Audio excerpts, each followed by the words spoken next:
Yeah, I mean, I love the way you boiled it down a moment ago, that if you take an approach that is informed, empathetic, and direct, you know, that's change management in a nutshell right there. So Yeah. well said. I'll credit you when I take credit for that Appreciated. Yes, my change management course taught me right? some good things back in the day. Not But bad. yeah, Good that's what I stuff. hear the most.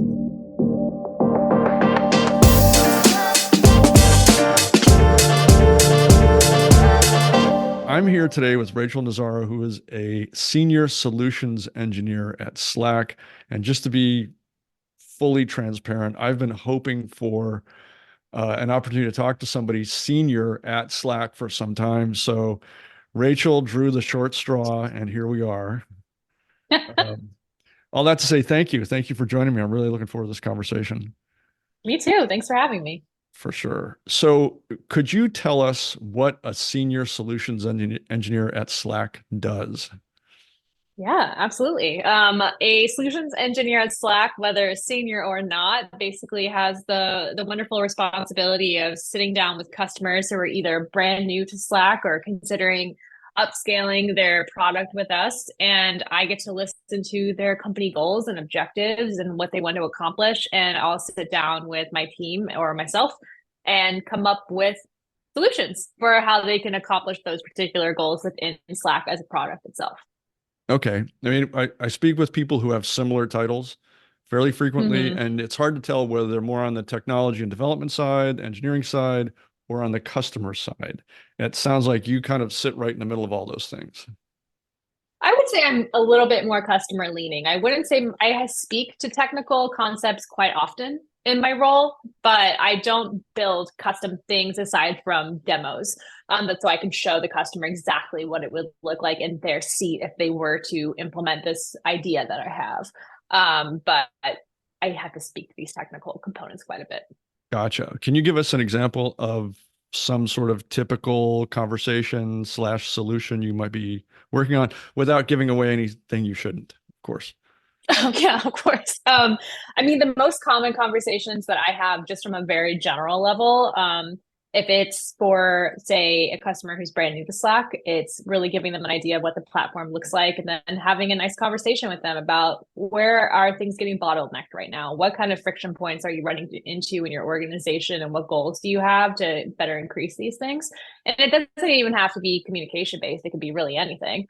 And from there, I will typically sit down with them, come up with a few ideas of things I could suggest, and then I'll build a demonstration in the actual Slack platform itself, get them on another call, and be able to just walk them through it in real time of exactly what it would look like to work through that particular platform. So I think that's what pretty much any solutions engineer does. It's just the difference between a regular solutions engineer, a senior, and depending on which segment you're in, are you supporting small businesses or are you supporting large enterprises? The strategy is a little different, but ultimately, we're just here to help people understand how to get the most out of Slack and really help improve their processes. Cool. So would it be fair to say that it's a kind of a mix between onboarding and just kind of straightforward deeper adoption kinds of things? Or would you say that you kind of work with more new clients than existing clients? I would say I work with existing clients more than I work with new clients, but I prefer working with new clients because it's so fun to get to show them the world of Slack. But the existing clients are who I work with the most. I would agree with what you said, Mike. So onboarding, better adoption, and also a lot of security as well. I work with financial services customers right now, and a lot of that is all about how to be compliant while you're communicating in Slack too. So there's a lot of that as well. So I'm just curious, and you'll have to forgive me if I'm just going too deep in the weeds here, but kind of can't help You're it. not. So when you're in these discussions with clients on the problems they're facing, are you are you helping to surface those problems because you've got perspective from having dealt with so many other clients? Or does a client typically come to you and say, well, I wish we could X, Y, or Z, and then you do the head scratch and figure out, okay, how can I get you there? Kind of both. Okay. Oftentimes, we'll either proactively reach out based on particular metric, or they'll come in asking a particular question, and we'll of course answer that question or surface that initial data point. But usually by talking to the customer more in depth and asking thoughtful questions, we can usually get to a point where we identify other processes that could be improved, whether that is involved in like them changing their subscription, or them just using parts of the platform that they weren't aware of. It can really be a variety of anything. Interesting. I kind of keyed to the notion here that Haley had sent over earlier, that you came from the customer experience side. As I Yeah. mentioned earlier in our conversation, there are a healthy contingent of CX professionals in our audience. And you say CX and like a lot of people's ears perk up. So the fact that you came from CX, I'm sure informs what you do on the product side. But yeah, you're shaking your head. Nobody can see this, but I'm just acknowledging you're shaking your head. Yes, Yes, I am that's vigorously very with a good. big smile on my face. CX is very Right. close to my heart. So I'd love to hear a little bit about that. Well, your perspective, having come from CX, but what that transition was like, because it's kind of depending on where you were in CX, it can be a pure solutions mindset, or it can be kind of a broader strategy mindset, or somewhere in between. So where you were on that spectrum, and then how you've taken that into your solutions engineering position. I love that. Yeah, I've always been in customer facing roles my entire life, but I've been at Slack for 5 years, just for context for the audience. So I was in customer experience for 2.5, 3 years, just about 2.5, 3 years, helping customers. So the organization at Slack is broken into specialties, and my specialty in CX was to help customers who are brand new to Slack, who didn't know how to use it, and were like, "Hey, I keep hearing about this product. Like, what should I do?" You can probably imagine that when I worked in CX in 2020, I had a lot of customers writing and being like, "We're Wow. all remote now. I don't know how to work anymore. Can you please tell me how to use this product? Because we have to figure something out." So that was a real wild time, but it's informed so much. So what I was doing in customer experience was like helping customers who wrote in via email or a ticket, more or less, saying like, "Hey, I heard about this product. Can you explain the basics to me, or how I could use it for my problem?" That obviously aligned very well to solutions engineering, because my role in CX was very customer facing, very product facing. And I was able to apply that so much in my role. It's just I'm working with larger organizations who already have predefined motions for how they're currently working. So I'm really enhancing those instead of starting from the ground up. But I think so much of the values I learned in CX about like thoughtful, holistic responses to customers that make them feel heard and make them feel like their processes are important and individual and deserving of customized attention. Like these are all things that I was able to really bring into solution engineering. And I talked to far less customers that I did in CX, but I think I have a bigger impact in solution engineering just because I'm really able to help them enable these processes. You brought up the pandemic and what happened back then, and how the entire universe transitioned in overnight. I'm trying to think of companies. I can't think of anybody else who might have had such a wild transitional obligation than Slack, because yeah, everybody had to go remote. A lot of times that was just scaling people, but I think in Slack's case, it was almost like, how the heck do we even do this for a lot of employees out there? I would love to hear, again, if it's not, behind the curtains kinds of topics, but I'd love to hear, since you were there, how did Slack decide to navigate this? How did Slack decide that, you know, we've got huge potential for success here, but also huge potential for monstrous failure if we can't meet this demand? So what happened? What were those Yeah. conversations like? I mean, it was wild. And I've been shaking my head vigorously again in the background while you've been saying all of that.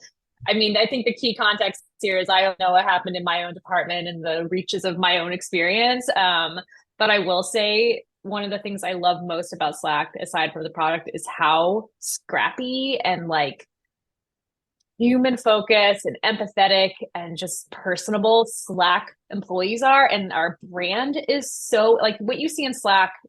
in our marketing or like what you hear about Slack on, that's how our culture is. Like we just want to take care of people and we're very innovative and we just like meet demand. So in my department in customer experience, at the time, we are primarily only like 99% of the time, we only offer support via Zendesk. So, like through support ticketing. We do not get on the phone with customers. We have far too many to be able to pick up the phone all the time. So, we are very committed to working through email correspondence with our customers. With that being said, there was a very small subset of customers who, if they wanted help in the form of like a demo to like explain what Slack was, we could maybe set up a few a month, to like sit down with the customer and just give them a 101. When the pandemic hit, we got a lot more of those requests. And I remember our chief of staff at the time leading this initiative to be like, hey, we have this absolutely crazy demand in this really difficult and sensitive environment to help the world keep working right now. And so many people don't know what Slack is, but they want to know. So how are we going to do this? And in my department, we got everyone on my team taking these calls. Like we were getting on the phone with customers and they branched this like little mini program that we had on my team of 15 people out to the entire company. So Wow. engineers and salespeople and people who never talk to customers on their day to day would literally just get on a Zoom call with a customer and they'd ask them about Slack and they would just go and explain it to them and explain how they use it. Obviously not with like customer facing information at all, but just everybody kind of just jumped in and got on calls with customers and helped them. Obviously that's not the most scalable solution, but I think when you're met with like a really intense demand like that, we were able to really scale, I think, pretty effectively, not necessarily with just that process. I'm sure many more thoughtful things went in behind the scenes that I just didn't have access to in my day to day. But when I talk to people about my career here, like I feel like one of the most pivotal times in my 5 years here was that year in 2020 when the company just like had to pull it together and figure it out, and we just did, and we were really really proud of it, and we maintained our culture and we made our customers feel good, and it was a really wild time to be working in a company that can let you work remotely. it Right. was Yeah. I mean, it was wild.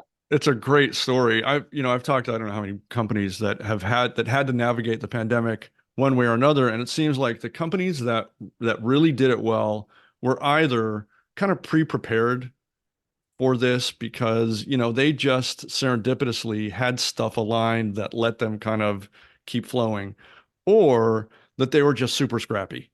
Like Mm-hmm. doesn't matter, we're all hands on deck. We're not going to sleep until this thing's over and let's just get it done. And there are Yeah, both companies out there, but um, I don't know how you could plan for something like that if anybody ever really did. Yeah, you I can't. can. I And can't. it was really interesting too, because we were always, talking about Slack being a collaboration platform, which it has been since its invention. But the term digital headquarters, in my experience, was really born out of the pandemic because there was this new need where like we need a place where people can keep working, but they can't go to the office. And I feel like that impacted so much of our way to make the general public understand what Slack is and really start making them see it as something outside of, just your basic chat tool. So it really informed a lot of our, not marketing, but I guess marketing, and how we talk about the product and explain what the heck is Slack. What does it do? I want to take a quick break from the conversation to tell you about one of our sponsors. What could you achieve if you knew what your customers expected ahead of time? What if you could know what customers expect by category and by brand 12 to 18 months ahead of traditional brand tracking methods? And what if you could know exactly where to adjust and where to spend in order to drive the most benefit every time? A customer expectation audit allows you to identify areas that require strategic reinforcement, as well as pinpoint which values will contribute most to an emotional bond with your brand and optimize accordingly. Customerland has partnered with Brand Keys, the world's oldest loyalty-focused consumer research firm, to bring real-world customer expectation audits to brands, brand managers, and to CX practitioners everywhere. Want to know where your brand stands and exactly what to do about it? Go to expectationaudit.com. That's expectationaudit.com and download a sample audit today. I was thinking about this in advance of our call here, but I don't know if you or the internal folks at Slack think about your platform in this way, but there may be reason to. Over the past couple of years, the term and the idea of employee experience has become a lot more prominent. It used to be, it kind of was the step sister, brother, if you will, to customer experience, but seemed to have a lot less C-level traction, therefore budget, therefore, real import in the organization. And yet I probably have, I don't know, my conversations now, and granted, there's just one tiny little corner of the world, but I'll bet you that one quarter of the conversations I have with CX-ish professionals and companies involve EX on some level. And it seems to me that Slack, if you really take a couple of steps back, is the ultimate employee experience tool. And I'm just wondering, does Slack see themselves as such? And if so, how do you have those conversations? I love that question. I love that you said that. I think, yeah, I mean, if you liken Slack to having a good customer experience, I think it's like, where are people getting together and what are they doing? And are they excited about it? And I think Slack in the very early days, we don't have it anymore, but we had a woman named Anna who was our voice and tone lady, as she called herself. And it was like, how do we make this product that could be very cold and astute seem really warm and inviting and like a place for people to have a good experience? And I think Slack really can be that. But I do think it's important to intentionally build that out, because Slack out of the box, before you think about how you want to use it for your organization, doesn't have those things pre-built into it. Of course, it has emojis. Emojis are huge. They're fun and they are functional. And you can do fun colors. But I think what Slack uniquely creates a place where employees are not only able to be incredibly productive, but if an organization chooses to make the space for it, it can also be a place for people to feel incredibly included. So we have like employee resource groups. We have announcement channels where the C-suite, we have like a ask me anything question, and people can go in and ask the C-suite directly, like, hey, why is this change happening? And it gives them an ability to respond or do a video clip. And then we have social channels, which again, I think a lot of people think that technology around work shouldn't have distractions in it.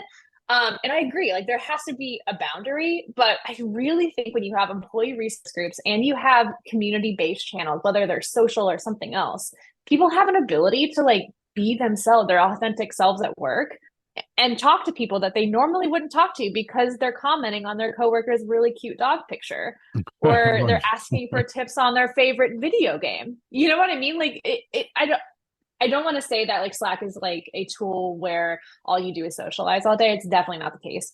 But having these areas, especially in a company who may be primarily remote, allows you to foster a lot of connections between people you would never necessarily talk to.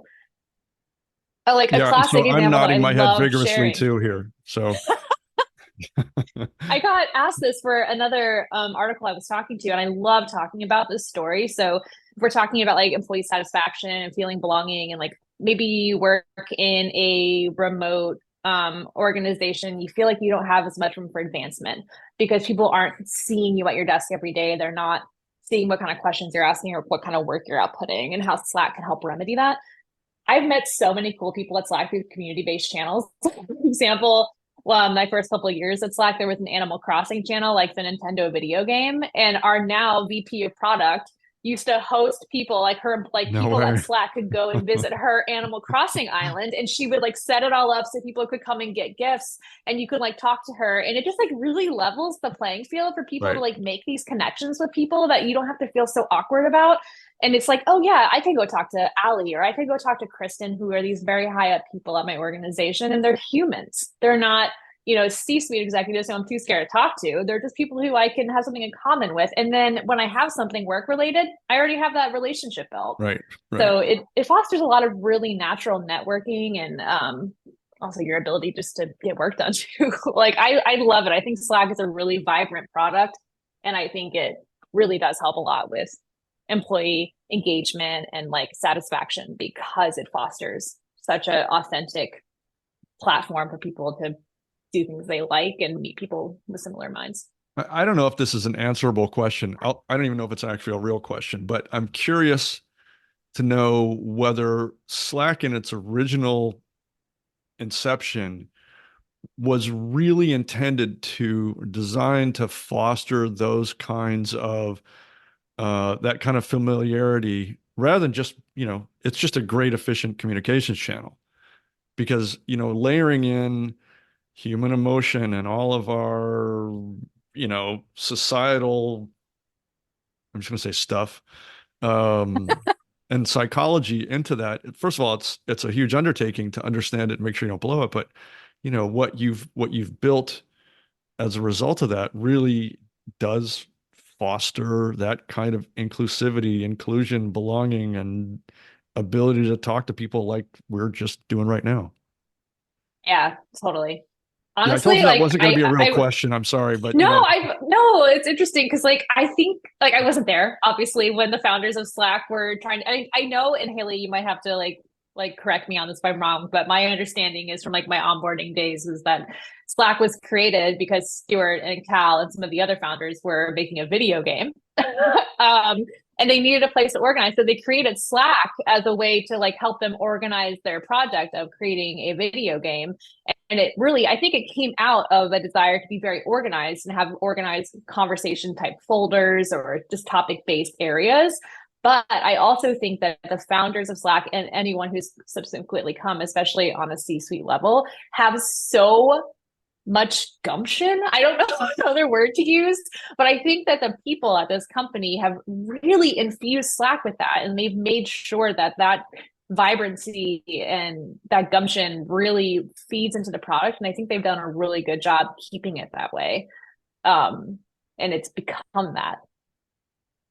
pretty fascinating. I want to shift a hair here Yeah, and let's talk shift. about the kinds of things you see from your perspective working at a company like Slack. Let me just put it out there as kind of a wish list. You get to talk to a lot of people about a lot of their problems and how Slack can solve them. But let's just say that the audience for Customer Land was a gabillion people who all lived in the appropriate, worked in the appropriate spaces where you could impact them. What would you want to say to them about, I say this to a million people all day long, but if I could say it once and you could get it, all the better. And yes, I Slack. realize I put you on the spot. Like, what would I say to a billion people right now if I could tell them anything about Slack specifically? Or their own ability to communicate with each other or get stuff done or the kinds of problems you solve for. Oh, wow, that's a broad question. Let me Okay, think. if a I want billion to is be too really. intimidating, let's go with a million because that's, who speaks to a billion people? It's still just as broad. The impact is the same. I mean, I don't know. Like, I think the reason, and I'm probably going to spitball a little bit here, but I think the reason I love Slack so much is because it's such a vibrant platform that allows people to come up and be their authentic selves. Like I've worked in a lot of platform or companies in my life before. Slack were from like very traditional industries, email, Excel spreadsheets. And that doesn't translate to like not being happy at work. Like that's not, like that's not true. Like people use these tools all the time and they're doing great. Um, I think moving to a company like Slack and the communication and the platform, I think it just really creates, there's so much value in being able to show up and work in an authentic way. And maybe this is just my experience as a Slack employee, but also an experience of using the product. But I think when you foster environments for people to be able to communicate as they are and remove the barriers that make communication so difficult, I really think people would be surprised by how much their lives can change. Like, I mean, their working lives at least. Like, my life is so much easier and so much more enjoyable. And I'm realizing that's literally Slack's mantra. And I'm not, I didn't even do that on purpose. Like, our whole thing is like make work more simple, pleasant, and productive. But when you have those experiences at work and you have a platform that instills those values, like it just translates so much to your productivity and your success as a company and the satisfaction of your employees. And if your employees are happy, they're probably giving great service to your customers. And I don't know. I just really love Slack. I've been here 5 years and I still just can't shut up about how much I love Well, this company. if your HR department gets inundated by job applications who came from the customer, you'll know why, because it's infectious, Yeah. your enthusiasm. So, I don't know if I did a very good job answering that, but I did my best. you did. There's a million people out there that are now enlightened. So good. Um, so I have to say that I'm not familiar enough with Slack to know how you are using AI. I know that you are Mm, because everybody is. I The know. tools are embedded in there, but are you able to speak to how Slack is deploying AI right now, or your plans to do so in the future, what that might look like? Yeah, I can talk about some high level things. They are have not been released yet, but we're definitely talking about them with customers right now. They're going to be pretty specific to Slack at this time, and this is kind of like V1 version one of what's coming out with AI.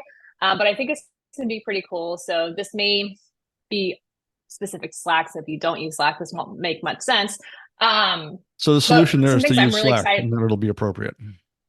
Use Slack, and then you'll know what I'm talking about. Exactly. There you go. So in Slack, like just for a little context for maybe people who don't know what Slack is going to be like your channel-based communication. So instead of sending an email to one person, you're communicating with your team in a channel, and that channel is searchable by everyone at your company, so you can find answers very easily. It becomes a place that stores a lot of information, which is absolutely incredible because instead of having to send an email, someone say, hey, who do I reach out to ask this question to? Or, hey, what's the answer to this question? And then sitting around for an hour waiting for someone to get back to you, you can instead search that log of all of that knowledge and information and find the answer for yourself. And there you go. You just saved an hour of something that you could have been doing otherwise. So that really speeds up that process. That's just one of the benefits of Slack. Now, as you can imagine, if you use Slack for a year, 5 years, well, I can't say 10 years because Slack hasn't been around for 10 years yet. I don't think we've hit 10 years yet. But AI comes into place by being able to summarize that information for you. So say you have a channel for one of your customers and it's a customer that you want to support extra well. Let's talk white glove service. You're out for 2 weeks on your vacation. You come back, people have been talking like crazy in that channel. There's been lots of updates and lots of things happening. Instead of having to go back and read every single thing, you can have AI say, hey, summarize what happened while I was out on vacation. And AI will go through your channels and give you the information, summarize what's going on there. So you can save a lot of time there with summarization. And then number two is search. So search is huge to Slack. Slack stands for searchable log of all communications and knowledge. Um, and search right now is great because you can go in and you say, where do I get my W-2? And you'll get results of people who have asked similar questions and how they were ultimately responded to. But you still have to kind of go through that list and find the answer. With AI, you can type in, hey, where do I find my W-2 question mark? And AI answers the question for you. So you don't have to scroll through and try and find it. It is literally answered to you based on the information that your team has consistently put into the platform. It's secured only to your environment. So you're not getting information from like Google or other companies. But that really dramatically speeds up how fast you can get information. If we're talking about a CX world, talk about like a CE agent who got at the complex question they don't know how to answer. Instead of spending 30 minutes going through Slack trying to piece things together based on what other people have solved, you can just go in and ask your customer's question to Slack's AI, and Slack AI is going to answer that question for you in a minute or two, maybe less, with resources, with quotes, with what am I thinking of? Like citations for where this information has come from so you can validate it. And then your customer gets that answer so much faster. So that's like the three things that are coming with AI with Slack, but there will obviously be more as we continue building into and investing in AI more. Very, very cool. How far away do you think those are from being live to the public? AI for Slack is going to be soon, next year. And when I say next year, I mean 2024. Okay, right around the corner. Not sure what advances. Yeah, it's like we're actively talking to our customers about it, so it's coming. Exciting. As aside from the internal I would just say agile culture over there. Externally, as you talk to your clients and others, not everybody's that agile. Not everybody is able to adapt to the changes and adopt the technologies that facilitate them as quickly. So there are Mhm. adoption hurdles that can be anywhere from, our tech stack needs to be adjusted so it can support X, Y, and Z, or, culturally we've got silos and barriers and people are incentivized to do stuff that kind of we haven't quite figured out yet. I mean, you see all of those hurdles kind of show up. Yeah. From your perspective, where would you say most of the hurdles are to adoption of, these kinds of next gen technology, specifically Slacks or others? And then how do you help companies navigate that? Hands down, the biggest hurdle that I see is people who are nervous to use a technology that they have deemed as too modern, maybe more traditional workforce who's used email their entire life. Like saying you're going to use Slack is a really hard thing for people to swallow when they're used to doing things the way that they've been doing them their entire careers. That's what I see by far the most, if we're talking about like one of the hardest hurdles to get over. And I really don't think it's not hard to get over. I think it just takes a lot of empathy and some solid like change management processes. Like change management's hard, and I think you really have to approach it with like informed, empathetic, and direct communication. Like you can't just be like, "Yo, like we're using this now, get over it." Like it doesn't work. So when I talk to customers who tell me that they have really resistant employees who are not going to use this, I'm like, okay, well, let's not just like turn on a switch and force them to do it, but let's be direct and let's approach this. So like the things I typically tell customers to do is like find a handful of people at your organization who are stoked to use this, whether it's Slack or anything else. Like there are people who are excited about it and who can speak about it. These are people who should be your touch points. These are people who can lead initiatives. These are people who can be contact cards for people to reach out to for questions. And these are people who are going to help, foster a change here. I think that's so essential.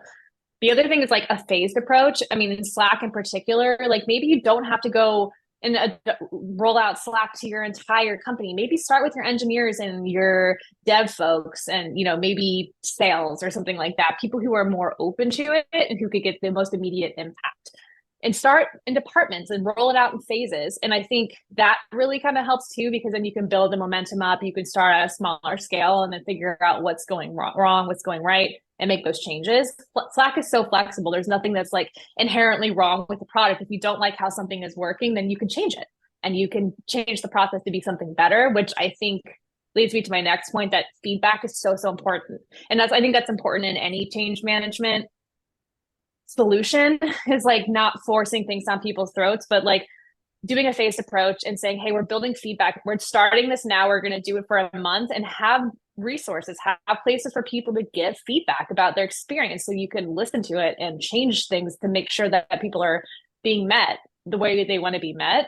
And that typically helps a lot. And then just resources and the way people want to see them. Make videos, make written resources, have those champions, be around to help answer people's questions.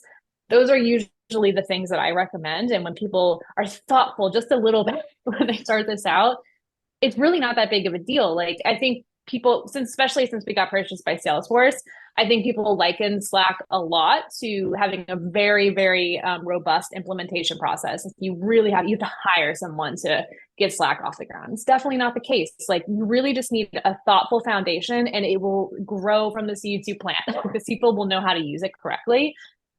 It really takes off, and it doesn't take too much implementation in my opinion, of a person helping people do this for 5 years. 5 years. Yeah. I mean, I love the way you boiled it down a moment ago that if you take an approach that is informed, empathetic, and direct,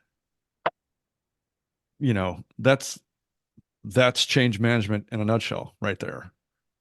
So Yeah. well said. I'll credit you when I take credit for that. Appreciated. Yes, my change management course taught me Right. some good things back in the day. Not But bad. yeah, Good that's what I stuff. hear the most. Yeah. Great. Well, as I mentioned when we started this conversation, there are probably another dozen dog legs that we could take, but I feel like probably those are best left for the next edition here. So, unless there's other things that you think we need to talk about in this conversation, I think this has been great. I think it's super informative, a lot of fun. I think people are going to be a lot more better informed about what Slack is and what you guys do there. And and yeah, what else do we need to talk about other than getting back together again? We can totally get back together again. I agree. This has been super fun.